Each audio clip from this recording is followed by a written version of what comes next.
As we come into a new phase of the pandemic, we're starting to understand a number of unusual patterns that really need to be studied. What has happened is that everyone has hoped that once the pandemic had passed, you have vaccinated your populations, people had gotten infected, that was it. Let's get back to normal. But because of this virus, and for those who underestimate this virus, I can only warn you that this is always going to catch you out. If you haven't forgotten, after the first summer, you thought it was over. Then the next summer, you thought it was over. And then the summer after that.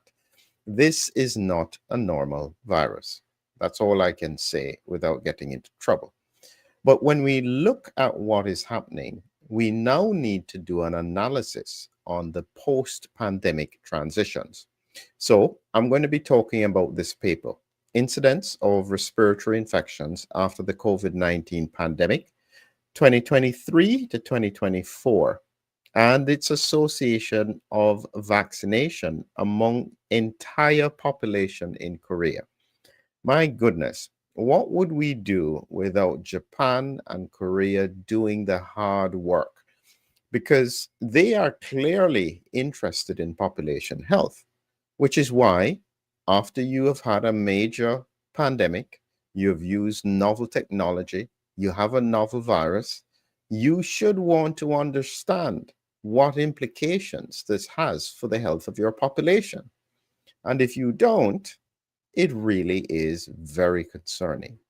So, this is what we're going to be focused on today. Just before I start, I'd like to remind you, for those of you who have an interest in becoming a healer, you've always wanted to help people, but you don't know how to do it. I am creating an innovative concept and it's in a standstill. I've only just decided to do this in the past few days, and it is about trying to train people who have an interest in health as to how you can help in the post pandemic period. This is about joining our community. As this goes on, I'll be continuing to bring my curriculum, give you education. You're not going to become a doctor, but you should be able to help family and friends to understand what is happening and more critically guide them through some of the unusual patterns that we're going to see post pandemic. If you're interested, look in the link below. So let's get back to this topic. This, as I said, is a huge, important point. Let's go into a few of the points that they highlighted in the paper. Um, Patterns of respiratory infection have shifted in the post-COVID period. And this is the point that I'm making, is that don't underestimate how significantly we are going to see this happen, this transition. Influenza-like illnesses decreased during the pandemic. However, the incidence of upper respiratory tract infections and common colds surged in 2023. And this is the one I'm going to focus on.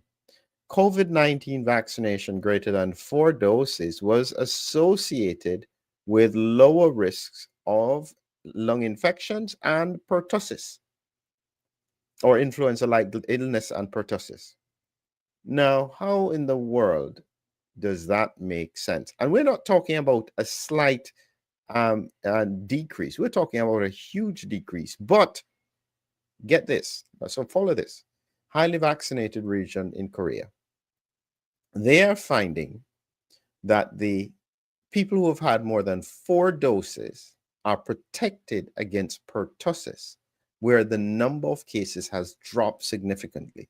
But, here is the but. Coincidentally, pertussis incidence across the population rose 46 times above expected levels in late 2023. That makes absolutely no sense. But what you have to do is look at the data and try and make sense of what it means. This is where I'm going to share with you my thoughts. Now, remember, let's just make it clear. This is not what they have said in Korea. This is not what any major organization has told you. This is just me using an extrapolation of the science to try and understand what could be happening in the context of these unusual patterns post-pandemic. So just so that you have a better understanding here, is that when you look at these here, and this is pertussis here, before the pandemic, it was almost zero. During the pandemic, almost zero, and then a massive surge post-pandemic. And guess what? You weren't having pertussis in people who had 4 jabs. Wow. That must mean that the vaccine is protective against pertussis.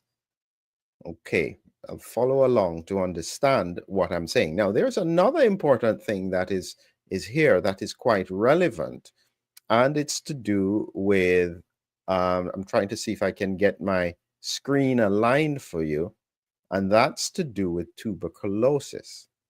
And in Korea, what they found is that looking from 2016, this is here, 2016, this is the cases of tuberculosis, falling, hits the pandemic, continues to fall.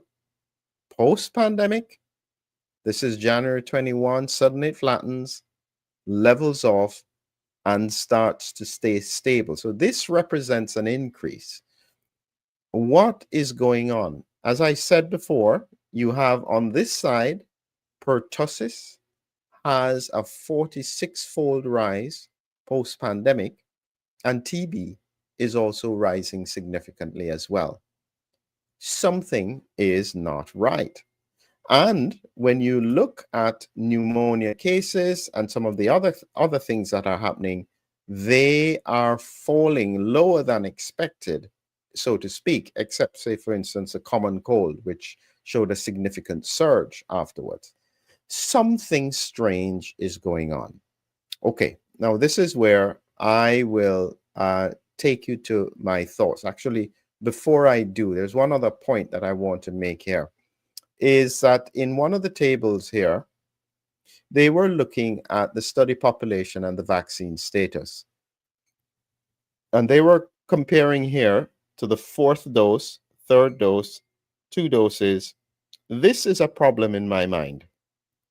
They combined no doses and the 1st dose, and it may have been because of the cohort size. But I'm telling you that the people who've had only 1 dose, based on my extrapolations previously, have some of the worst outcomes, and I suspect have had adverse effects, which is why they didn't have a 2nd. So combining these together is potentially, depending on what number it is in 1st dose, will skew the results, which they have used as their reference point. So the reference point here is no vaccines and 1st dose. So I think that that's a problem, but take that aside. This is the bit when you look down at, there's influenza like illness, common cold. When you roll down to pertussis here, you can see here the number, if they've had, this is the column for 4 doses, only 428 cases, 0.06% compared to the reference, 94% reduction if you had 4 doses of the COVID vaccine. And I'm telling you, the COVID vaccine is not an antibiotic. Bordella pertussis is a bacteria, and it causes whooping cough, and it does it primarily by impacting on the cilia, the movement of the cilia in the upper airways, in the lungs, the bronchi and bronchioles, which is what makes the whooping cough. You have to do some very forceful coughs to clear the mucus, because the cilia, because of a toxin that the bacteria produces, freezes them in place. Now, this is where I'll do this important analysis. What I think is happening is that we have population immune suppression. Now, it may be a combination of factors. One of them, I think, could be linked to IgG4 levels, because IgG4 is a tolerant antibody. And so you have to follow my sequence of thought. So, although IgG4 is not directly connected with Bordella pertussis, what I suspect is happening is that with IgG4, the immune system in those who are over 4 doses is less likely to respond to an infection with SARS-CoV-2. So they will have less symptoms. And so it's a very important point. It doesn't mean that they aren't infected, they just have very mild symptoms. Now, this was supposed to be a good thing early in the pandemic because all you are concerned about is reducing severe disease. However, at this stage, where you have ongoing circulation of the virus, the mild symptoms are likely to indicate that the immune system is not necessarily clearing the virus well. My suspicion is that this cohort is becoming super spreaders, meaning that they don't clear the virus easily from their sinuses. They continue to spread it in waves, and this is why it continues to circulate. The importance of them being a super spreader is the fact that I am predicting that they are likely to have a persistent infection with SARS-CoV-2. Why is that important? One of the most important strategies that this virus uses is that it suppresses the interferon response. And that's the alarm signal for the immune system. So if you are not clearing the virus, it means that the interferon suppression is likely to be higher. Interferon is one of the most important factors that causes people to feel unwell. And so therefore, with low interferon, you won't really feel unwell. That doesn't mean that you don't have an infection. Now, follow along because two things have happened. Not just the fact that pertussis has risen, but also along with that is TB. So I'm going to show you again another slide here that I've just put together. When you look at how TB and pertussis spread, so TB is a beast of a bacteria. TB is like the SARS-CoV-2 of a bacteria. Some people just can't get rid of it. And so because of that, the immune system tends to trap it in the lungs and wrap immune cells around it. And so people, when they're becoming immune suppressed, they can have a reactivation of tuberculosis. This is spread by droplets, but so as well is pertussis. So my suspicion is that you're having a higher spread of droplets with pertussis, potentially TB, infecting other people. Okay? Now, this is very important because when we think of how the diagnosis with pertussis is made, it's the whooping cough. So if the cough is not there or is mild, you won't necessarily make the connection that it is pertussis and whooping cough, so they won't get bacteria. They won't get antibiotics. So here is my thought as to what I think is happening. One, Omicron has a predilection for the upper airways and the bronchioles. So instead of with the earlier variants that would tend to go all the way down in the lungs and contribute to severe COVID, Omicron tends to stay in the bronchi and the bronchioles. And this is why you will get the 100-day cough.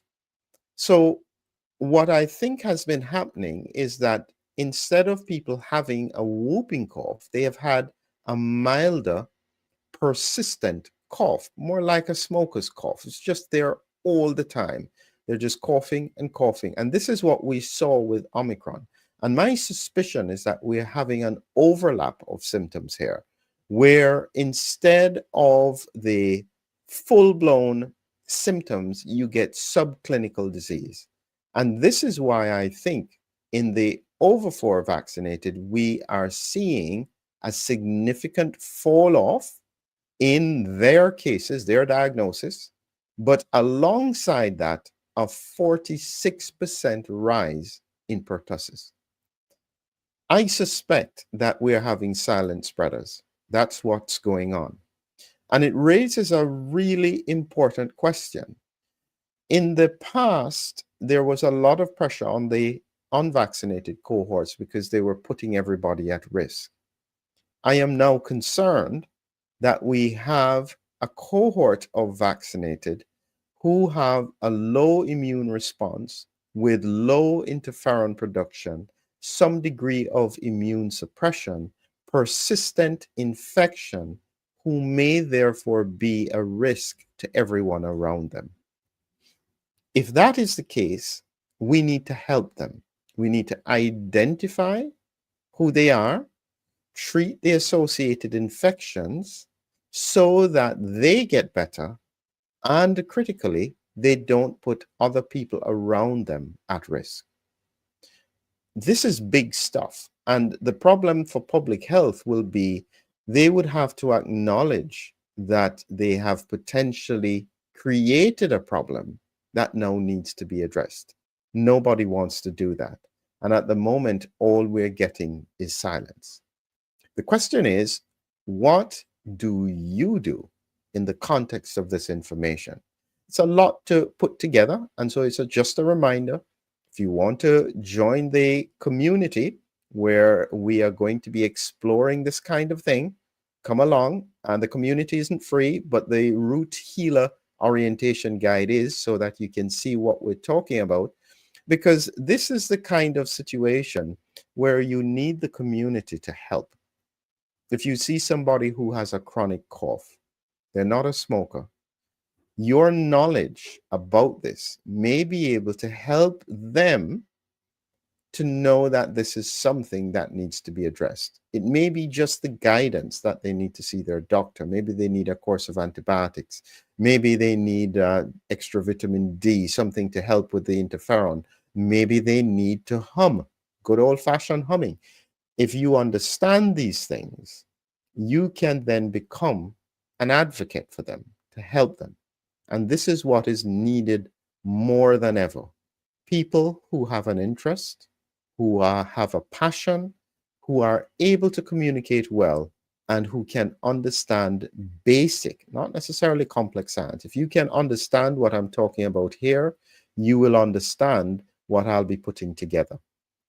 So I think we have a huge challenge ahead of us, because we can't afford diseases like TB to start spreading, because believe me, whatever your vaccination status, you don't want to be exposed to TB.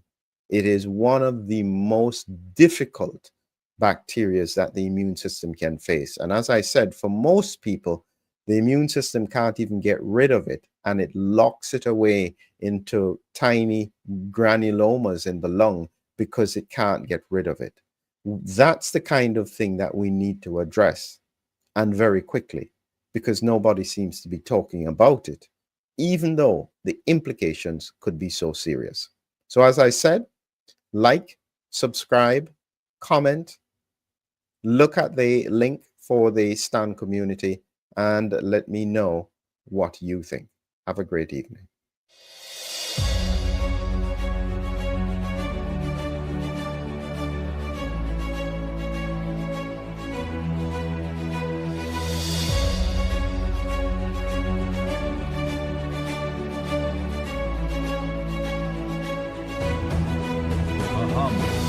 A hero, an immune adventure. Humming Heroes, your lyrical guide to the body's defenders. Now on Amazon. Check the links below.